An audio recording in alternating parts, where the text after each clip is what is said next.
পৃথিবীর মধ্যে বাংলাদেশই একটা দেশ, যে দেশের অধিকাংশ মানুষ দেশকে ভালোবাসে না, যে দেশের অধিকাংশ মানুষ দেশের প্রতি কোনো প্রেম নাই এবং ধর্মের প্রতিও প্রেম নাই, শুধু চাই অর্থ, ক্ষমতা, টাকা। যারা দেশকে ভালোবাসে তারাই দেশে মূল্যায়ন পাইল না।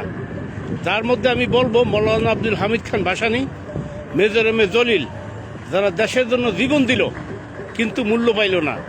আজকে মানুষ তাদেরকে চেনে না বললেই চলে।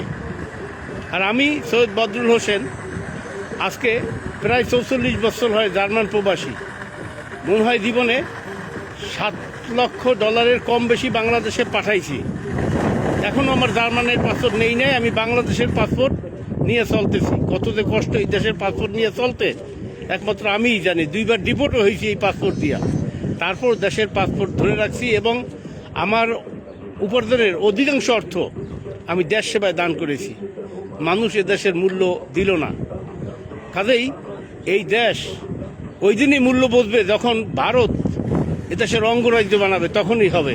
কারণ আজকে অধিকাংশ দলগুলো, আওয়ামী লীগ, বিএনপি, জামাত, তারা প্রত্যেকেই ভারতমুখী। আর জনগণ তারা হইলো 500 টাকা হইলেই ভোট দেয়, আর ভোট না হইলেও চিন্তা নাই, যেই সরকার হোক আলহামদুলিল্লাহ তাদের জন্য।